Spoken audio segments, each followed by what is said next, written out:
Encontro em Fortaleza reúne presidentes das caixas de assistência dos advogados na região Nordeste. Reunião do Conselho da OAB Ceará discute fundo de garantia por tempo de serviço. Entidades dos movimentos populares de Fortaleza se reúnem para reunião em prol da reforma política. A OAB Ceará entrega carteiras aos 43 novos advogados no estado. Conheça o PROMAD, o programa que vai modernizar a sua advocacia. E as imagens que marcaram a semana você confere no quadro OAB em Foto. Tem ainda as dicas de concursos com inscrições abertas em todo o Brasil. Fique informado sobre as notícias do Judiciário Brasileiro e da Ordem dos Advogados do Brasil. No programa OAB na TV Mundo Jurídico.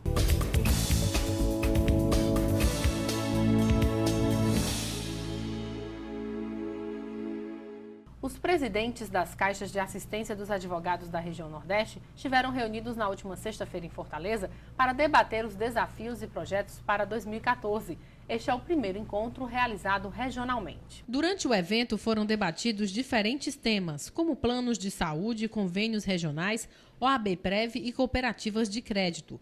O presidente da Caixa de Assistência dos Advogados do Ceará, Júlio Ponte, diz que este é o primeiro encontro regional que tem o objetivo de debater uma agenda comum e encontrar alternativas para estes problemas vivenciados pelas caixas de assistência do Nordeste. Em primeiro lugar, é uma honra muito grande para todos nós aqui do estado do Ceará receber esta reunião e fazermos esta reunião no Nordeste, que é a primeira que ocorre depois de aproximadamente 20 anos da existência de caixas de assistência em todo o Brasil, podemos dizer assim, principalmente na região nordestina.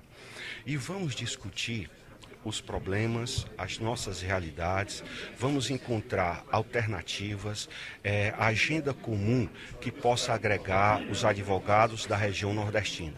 Então, o nosso grande objetivo é esse, nesse nosso encontro do dia de hoje. Vamos discutir a OAB-Prev, vamos discutir a realidade financeira de cada caixa de assistência e vamos também discutir a possibilidade de criarmos uma unidade de crédito para todos os advogados da região nordestina. Olha, o sistema OAB ele deve funcionar de forma integrada. Para nós é muito importante reunir os presidentes, avaliar as gestões e poder dividir experiências. O sistema OAB ele funciona sempre de forma una. E esse funcionamento pode melhorar muito quando as experiências do Nordeste, que são estados semelhantes, possam ser divididas, compartilhadas, para que a gente implemente nos estados e venha a ter um rendimento cada vez melhor na assistência ao advogado. Também estiveram presentes no encontro o coordenador nacional da Caixa de Assistência dos Advogados, Paulo Brinca, e o vice-presidente do Conselho Federal da OAB, Cláudio Lamancha. Na verdade, nós costumamos normalmente fazer reuniões nacionais. São reuniões em que os 27 presidentes dos 27 estados vêm discutir suas questões. Agora, essa é a primeira, nesse segundo ano de gestão nosso, essa é a primeira reunião que nós fazemos regional. É uma ideia do nosso coordenador na região Nordeste, Dr. Carlos Fábio da Paraíba, reunir todas as caixas do Nordeste, que evidentemente, por ser da mesma região, tem uma identidade cultural, tem problemas em comum, questões econômicas, questões relativas à advocacia local que são comuns.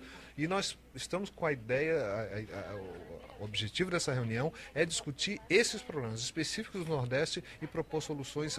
A tentativa de ser uma reunião mais ágil, mais eficiente na resolução desses problemas e atingir realmente os advogados do Nordeste. Bom, primeiro, é uma demonstração clara de que o Conselho Federal da OAB está absolutamente integrado com as caixas de assistência, preocupados em fortalecer cada vez mais o sistema como um todo. E por isso eu estou aqui hoje representando o Conselho Federal, o presidente Marcos Vinícius Furtado Coelho, porque esta é uma deliberação da diretoria do Conselho Federal, ou seja, a participação nos eventos da Caixa, o fortalecimento do nosso braço assistencial, que é a Caixa de Assistência.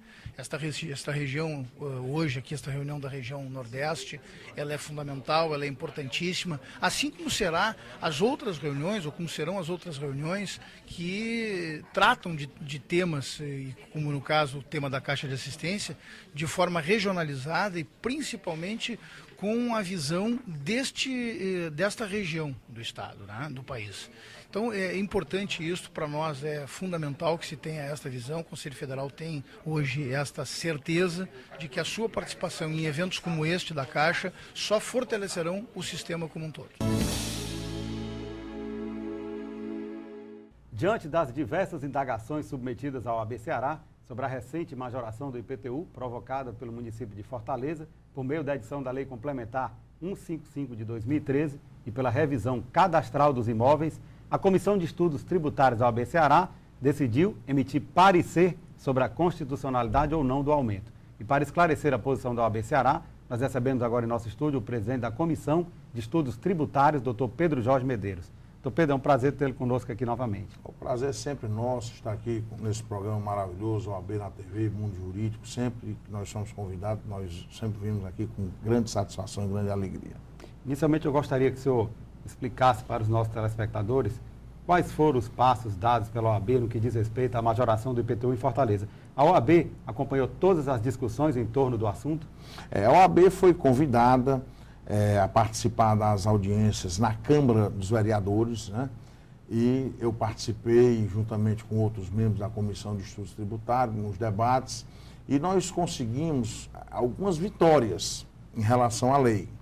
Por exemplo, a primeira grande vitória que eu posso considerar que a Comissão de Estudos Tributários da OAB conseguiu foi justamente a duplicação do valor da isenção. Pela lei, a isenção só ia até imóveis de R$26 mil, o valor venal. E nós conseguimos levar esse valor venal para R$52 mil, ou seja, cerca de 60% dos imóveis de Fortaleza deixaram de ser tributados. Então, isso aí já foi uma justiça fiscal muito bem aplicada. Bastante representativa. Bastante representativa e fruto do trabalho da nossa comissão, certo? Segundo aspecto, a proposta da lei criava um aumento, uma verticalização, um aumento de 1% de cada andar a partir do segundo andar, né? Então, um andar para o outro teria um aumento de 1%, e se o prédio fosse um prédio de escada, que existem muitos edifícios ainda antigos, de 4, 5 andares de escada, seria o contrário, seria reduzido 1% em cada andar. Então, quando um prédio, isso aí é notório, qualquer construtora faz isso, os prédios, os apartamentos mais altos, em prédio com elevador, são mais caros. E nós conseguimos realmente, fizemos força, e os vereadores fizeram uma emenda, e essa emenda, a pedido nosso, foi atendida e houve um recuo de 1% para 0,5%. O ideal era não ter aumentado nada. Claro, o ideal era não ter aumentado nada, mas se já baixou de 1 para 0,5%, então nós fizemos um trabalho de 50% de desconto no valor da verticalização. E outra foi a redução das alíquotas do aumento da primeira e da segunda faixa, que a primeira faixa era 17,5, ficou em 15, e a segunda era 22,5, ficou em 20, né? Então nós conseguimos fazer esse trabalho e com essa luta e esse trabalho feito pela Comissão de Estudos Tributários, que juntamente na Câmara dos Vereadores, com vários vereadores, né, a Prefeitura aceitou essas emendas, a base aliada, vamos dizer assim, do prefeito, e a Lei 155 foi aprovada com essas emendas propostas pela OAB Ceará, o que muito contribuiu para diminuir o impacto do aumento sobre o contribuinte. Doutor Pedro, a elevação ocorreu em patamares muito superiores aos índices de inflação dos últimos anos. Quais foram as verdadeiras razões deste aumento do IPTU em Fortaleza? Existe uma previsão legal de que de cada 4 anos tem que haver uma atualização, certo? Então, nós sabemos que os imóveis de Fortaleza, eles sofreram um aumento bem maior do que a inflação nos últimos 4 anos. Porque é importante a gente saber o seguinte, o IPTU é um imposto real, certo? Ele não é baseado na renda da pessoa, ele é baseado no valor patrimonial, é a mesma coisa do IPVA. Então, vamos dizer, se eu tiver uma Land Rover, por exemplo, independente de quanto eu ganho, e o Land Rover está no meu nome, eu vou ter que pagar o IPVA de uma Land Rover. O que importa é o bem. O que importa é o bem. Cobrar de forma objetiva. Exatamente. Da mesma forma é o IPTU. Então, se eu tenho um apartamento de 500 metros quadrados na beira-mar, ele vai ser cobrado diferentemente do que se eu tiver independentemente, aliás, da renda que eu venho aferir, certo? Então, os imóveis de Fortaleza estavam bastante defasados, né? Cerca de 450%, 500% de defasagem. E eles propuseram essa lei, né? Houve um aumento relativamente grande para os índices inflacionários, mas pequenos em relação à defasagem. Então, todos os imóveis de Fortaleza, assim, a grande maioria dos imóveis de Fortaleza, ainda estão com valor venal bem aquém do valor real, certo? Bem aquém do valor real. Então, nós analisamos aí isso detidamente, né? E vimos que, apesar que o aumento se fazia necessário pela própria previsão legal, né? E que realmente não chegaria a extrapolar os valores venais, valores reais de venda dos imóveis aqui em Fortaleza. Como o senhor muito bem falou, então a base de cálculo do IPTU é o valor venal do imóvel, ou seja, o seu valor atual, real, seu valor de mercado. Valor de mercado, exatamente. E fica a pergunta, como se chegar ao valor de mercado? Os próprios doutrinadores, os grandes juristas dizem que é muito difícil chegar ao valor de mercado do imóvel. É verdade. Por isso que o aumento, normalmente, ele é dado de uma forma linear, porque é impossível se chegar a um valor, se conseguir realmente aplicar o valor de mercado, até porque, vamos dizer, no caso de Fortaleza, como nós estamos bastante defasados, se fosse aplicado o valor de mercado aqui, o valor real, seria um aumento estonteante, ia ser uma coisa do outro mundo, realmente ia chegar na Lua aí o aumento estratosférico, vamos dizer assim. E a lei aprovada, no entanto, ela tributa mais, evidentemente, quem tem uma capacidade maior, uma capacidade de pagamento maior. Inclusive é interessante, quando você vê o mapa de Fortaleza, foi mostrado um mapa onde existe o aumento maior da tributação, que foi esse dos 35%, né? E mostrado também a concentração de renda. Então, onde teve o maior aumento foi onde tem a maior renda, que é nos bairros de Meireles e da Aldeota, por exemplo, né? Foi onde teve um aumento maior, onde incidiu um aumento maior. E evidentemente, onde Fortaleza, onde se concentra a maior faixa de renda de Fortaleza. Doutor Pedro, a OAB Ceará levantou um embate em 2010, quando a lei complementar, na época, número 73 de 2009, também majorou o IPTU. O que difere a lei de 2010 em relação à atual? As leis são muito parecidas, tanto a de 2010 como a de hoje, certo? Então, aliás, a de 2009, né? 2010 foi quando nós entramos com a ação. E nós entramos realmente com aquela ação, com aquela ADIM, né?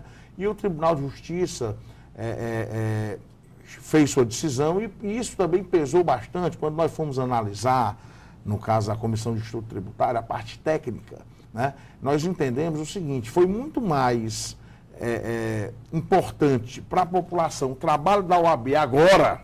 Por quê? Porque nós conseguimos reduzir, como eu falei, de 1 para 0,5% a alíquota, conseguimos duplicar o limite de isenção, conseguimos reduzir as alíquotas de 17,5% para 15%, 22,5% para 20%, do que da vez anterior, que nós entramos realmente com ação direta de constitucionalidade e não deu em nada. O Tribunal de Justiça, a grande maioria dos desembargadores, entendeu que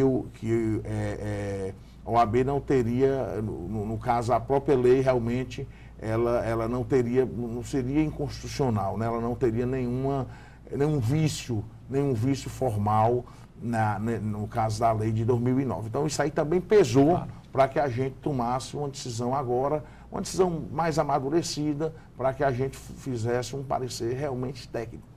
Nós falamos aqui há poucos minutos atrás sobre a inflação, correção inflacionária. Eu gostaria que o senhor deixasse claro para os nossos telespectadores a diferença entre a majoração e a atualização monetária da base de cálculo do imposto.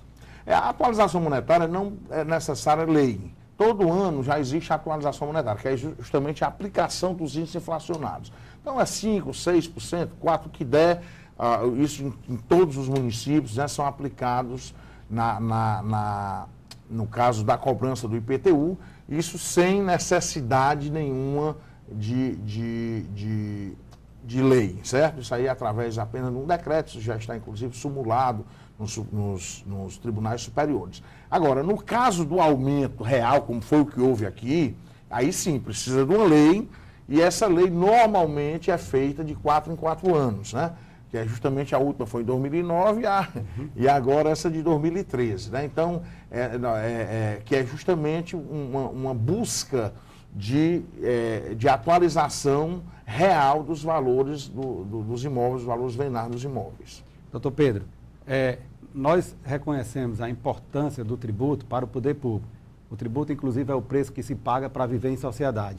Mas há uma grita geral por parte da sociedade no que diz respeito a essa majoração.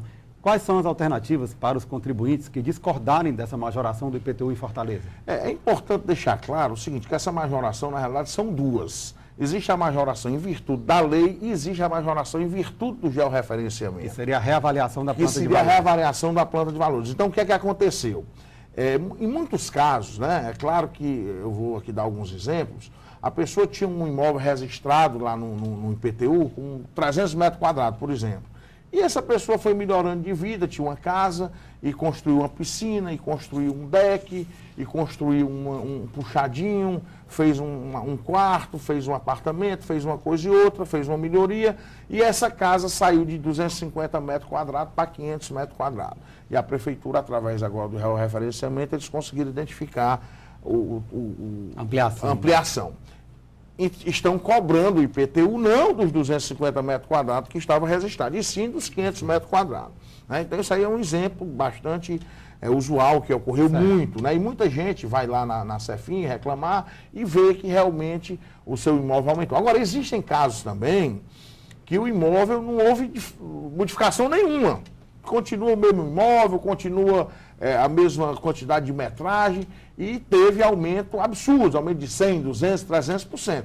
Então, nesses casos específicos, né, a OAB, como é direito disponível também, a Comissão de Estudos Tributários entendeu que a OAB não poderia entrar com uma ação genérica, porque eles são caso a caso. Então, aí quebraria, inclusive, até o sigilo fiscal. Não tinha como chegar, digamos, que 50 mil imóveis em Fortaleza foram georreferenciados. Eu não tenho como quebrar o sigilo de 50 mil imóveis e entrar com uma ação para isso tudo. Mas os proprietários, sim, eles vão administrativamente lá na Cefim, vão reclamar, porque o imóvel dele é o mesmo tamanho, não houve acréscimo, não houve nada, e houve um aumento aí de 100%, de 200%, de 300% em cima desse imóvel. Com certeza deve ter ocorrido algum erro, a administração erra também, né? E se administrativamente ele não conseguir êxito, ele poderá impetrar uma medida judicial, contratar um advogado, impetrar uma medida judicial para conseguir aí atender o seu intento. Então, Pedro, infelizmente nós estamos chegando ao final da nossa entrevista, o tempo realmente voou. O programa OAB na TV Mundo Jurídico agradece a sua participação e as suas explicações sobre as decisões da OAB no que diz respeito à majoração do IPTU em Fortaleza e abre espaço para suas considerações finais. Para a gente é sempre uma alegria estar aqui nesse programa, estamos aqui para esclarecer, né? É importante, como eu falei, que o contribuinte saiba que o aumento que está, o que foi dentro da lei, né? O que foi proposto pela lei e o que foi feito pelo georreferenciamento. Realmente o georreferenciamento é uma atividade vinculada, independe de lei. Mas se a pessoa se sentir prejudicada, tem todo o direito de entrar com pedido administrativo para reduzir o seu tributo, bem como judicialmente, caso o pedido administrativo não seja aceito. Muito obrigado. Ivelise Maia. Além do parecer sobre o Fundo de Garantia por Tempo de Serviço, o FGTS, na reunião do Conselho da Ordem dos Advogados do Brasil, secção Ceará, que ocorreu na última quinta-feira, 3 novas comissões tomaram posse. A reunião extraordinária do Conselho impulsou 3 novas comissões da OAB. A Comissão de Acesso à Justiça, a Comissão de Direito de Defesa dos Animais e a Comissão de Direitos Culturais. A comissão ela tem a expectativa de atender, ou esse ano, de operacionalizar um pouco este movimento da Justiça, em conjunto com o Poder Judiciário e o Ministério Público, com apoio da presidência da OAB, Ceará, no caso, para poder fazer uma melhor administração dos meios que nós temos. Como assim? Não usando somente o direito, mas coordenando o direito com a gestão, com a administração, né? Às vezes são pequenas atitudes que fazem grandes mudanças. Então a gente previu a realização de um ciclo de debates que almeja juntar as autoridades nessa discussão, para que a gente possa promover um melhor acesso à justiça, atendendo à cidadania das pessoas. A proposta da subcomissão é que nós comecemos a enxergar a sociedade, o planeta, o meio ambiente, como ele realmente é, com humanos e não humanos. E que todos que moram neste planeta podem e devem ser albergados pelo direito, porque o direito a todos alcança. E a justiça, se ela é justa, ela não deve ser preconceituosa nem discriminar nenhuma espécie. A gente aqui não admite nenhum especismo. A justiça deve ser para todos. Há estatísticas, inclusive, que mostram que locais onde tem o cachorro, o mosquito do calazar ataca o cachorro, não ataca o ser humano. Há estatísticas de estudo nesse sentido. E quando tira o cachorro do ambiente, o mosquito vai atingir o humano. E hoje também já é comprovado que o calazar tem tratamento, que o animal pode conviver, sim, com o ser humano durante o tratamento. E no Brasil inteiro, hoje, cada estado, cada município já começa a criar as suas delegacias especializadas em proteção ao animal. Vamos à palavra do presidente com o advogado Valdetar Andrade Monteiro, presidente da OAB Ceará.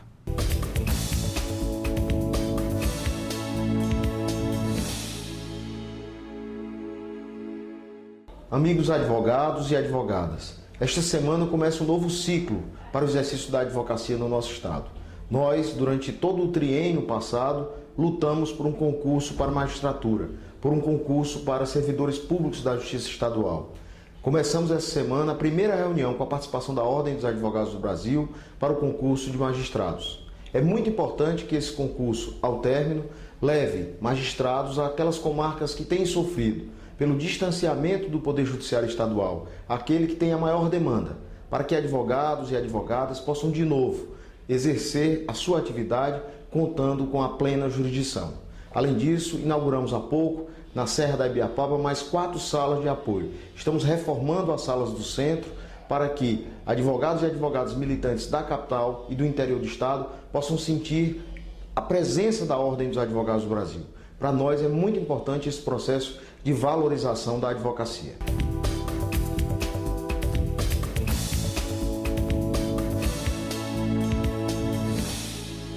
Entidades dos movimentos populares de Fortaleza se reúnem para discutir a reforma política. A OAB Ceará entrega carteiras aos 43 novos advogados no estado. O programa OAB na TV volta já.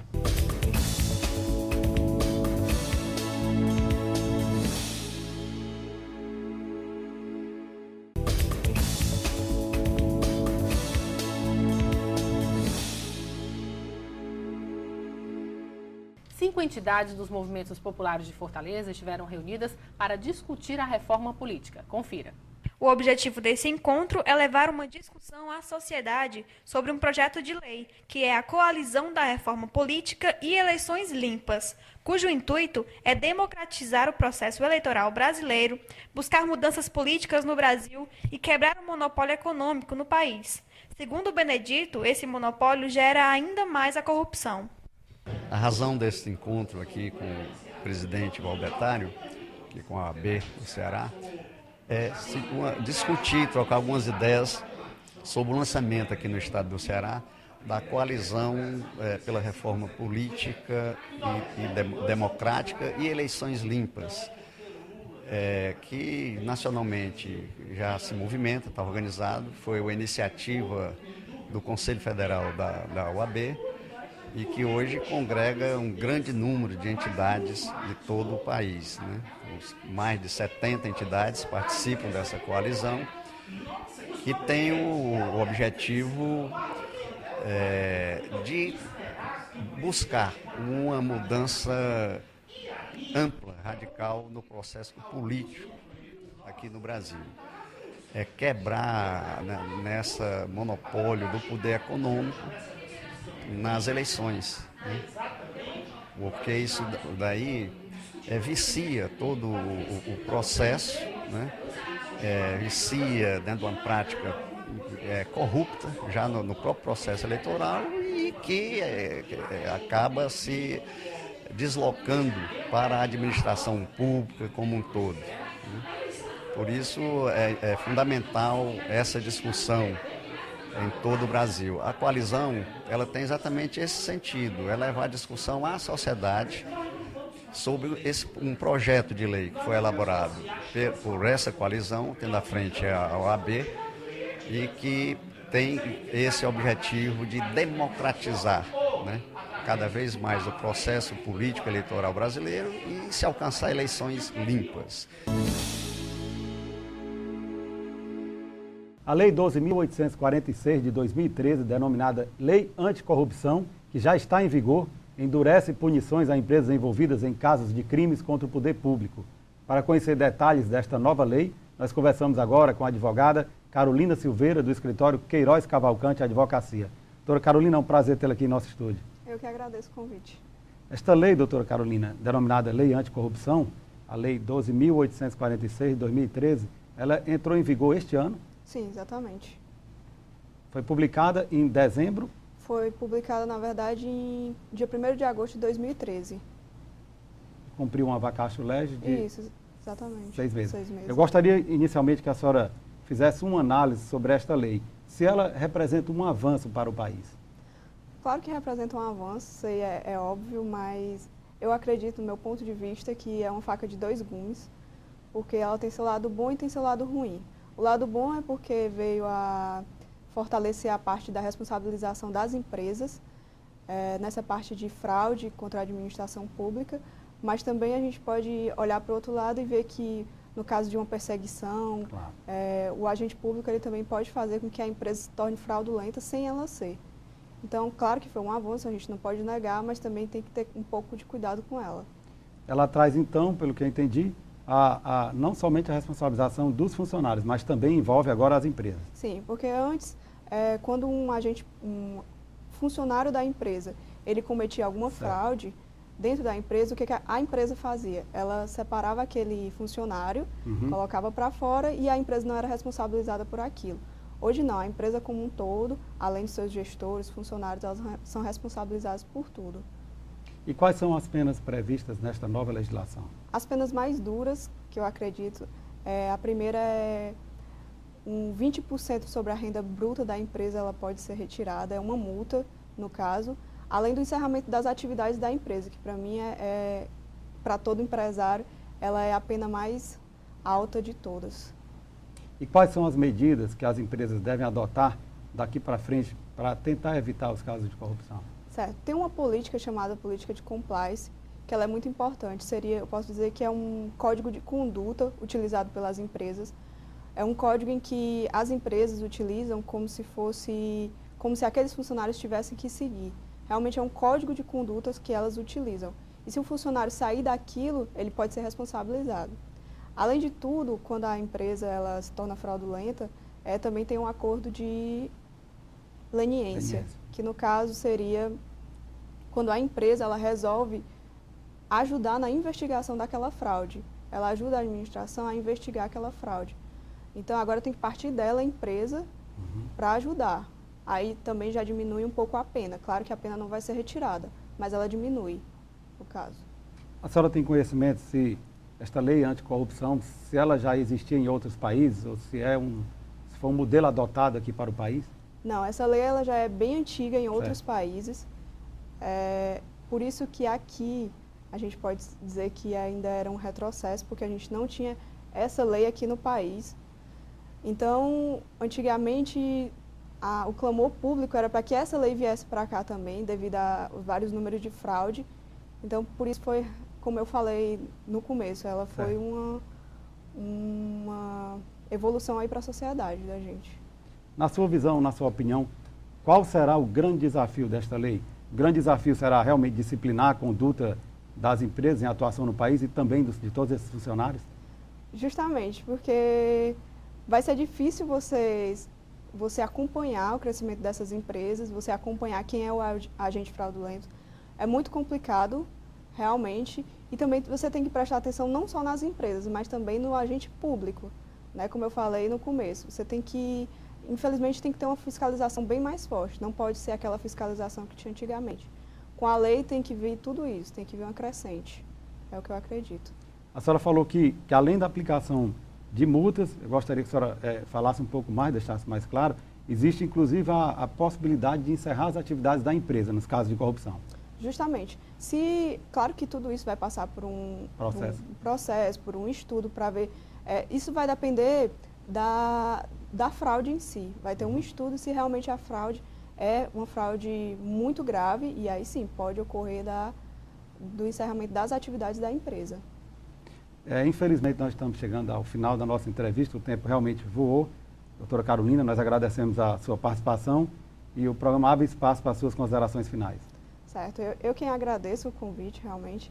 Eu queria falar que a lei, ela, como eu falei, ela é muito boa, mas ainda tem alguma parte que está obscura e tem que melhorar mesmo. E as empresas têm que começar a observar que elas têm que seguir essa lei. Essas são minhas considerações. Ivelise Maia.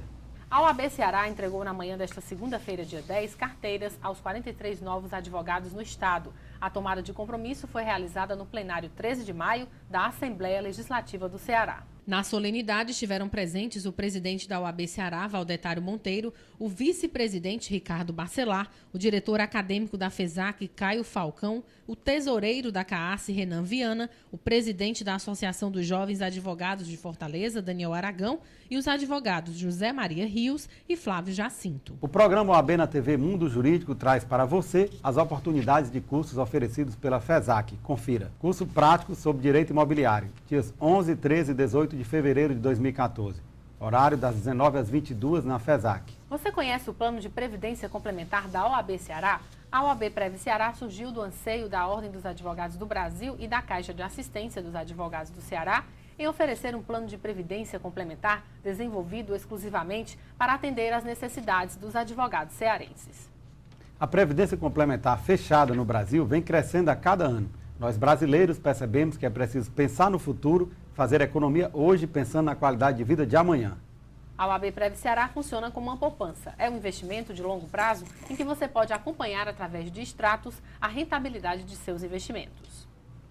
Por isso, não perca tempo. Faça já o seu plano de previdência complementar e garanta o seu futuro. Para mais informações é só ligar para 3464-3991.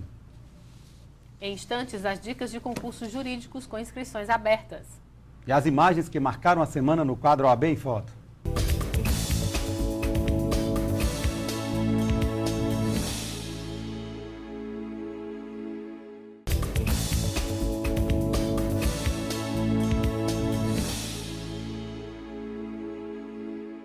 Há várias formas de agregar valor a um escritório de advocacia.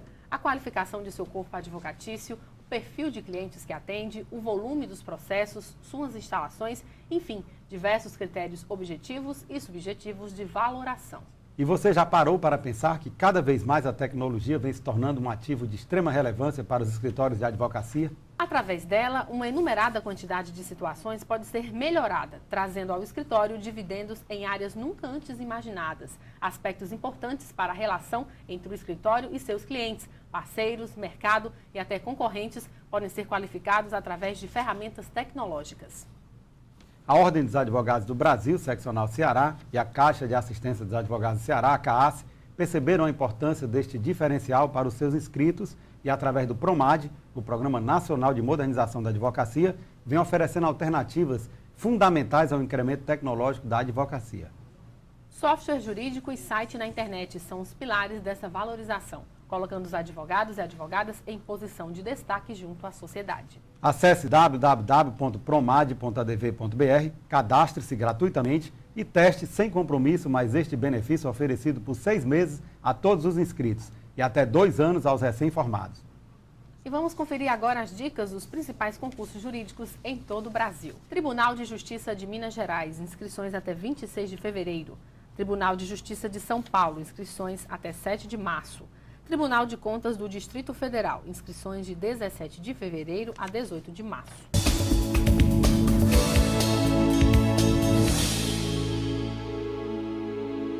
Os comunicadores instantâneos e as redes sociais já fazem parte da vida de internautas que trocam fotos, vídeos e detalhes da sua vida pessoal na web.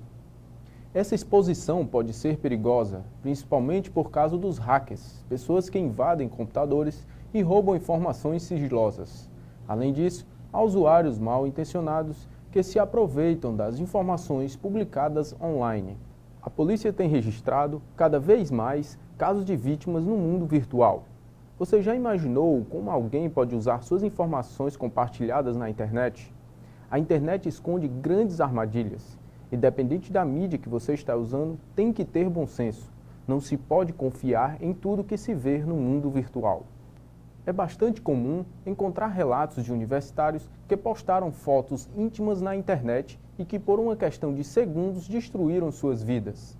Uma pesquisa feita pela ONG SaferNet aponta que 13% dos estudantes adolescentes ouvidos já publicaram fotos íntimas na internet, sendo que 39% destes já enviaram imagens desse gênero por mais de 5 vezes. Quer uma dica? Não coloque informações pessoais em sites que você não conhece, como endereço, telefone, identidade e CPF. Evite fotos que possam revelar sua rotina, como o roteiro da escola ou do trabalho. Fotos íntimas, nem pensar. Não deixe senhas gravadas, principalmente em computadores públicos, por exemplo, lan houses. Se possível, evite teclar com estranhos. E para os pais, monitorem os sites que seus filhos costumam navegar. Eu espero ter contribuído com estas informações. Fiquem ligados no programa. Caso tenha alguma dúvida, entre em contato através do endereço eletrônico contato@tmxbrasil.com.br. Não esqueçam também de nos enviar e-mails com suas sugestões para o quadro. Até nosso próximo encontro.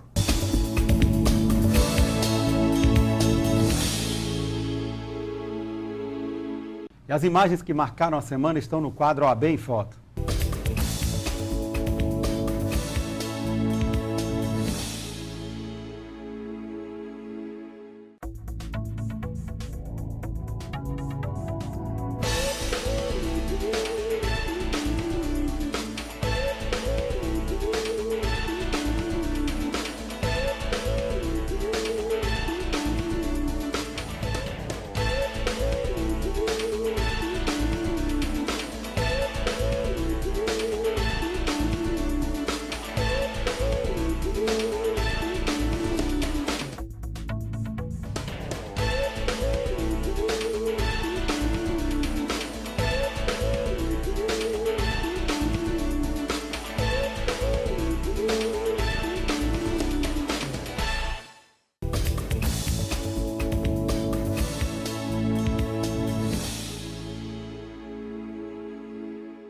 E o programa de hoje termina aqui. Lembrando a você que o programa da Ordem dos Advogados do Brasil, Secção Ceará, é transmitido na TV Fortaleza, canal 61.4, às quartas-feiras, às 19 horas, com reprise às quintas-feiras, às 7 da manhã e aos sábados, às 13 horas.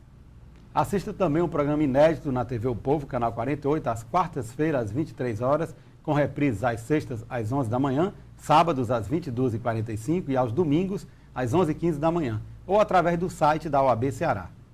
Fique informado sobre as atividades da Ordem dos Advogados do Brasil, Secção Ceará, no OAB na TV Mundo Jurídico, o programa do advogado cearense.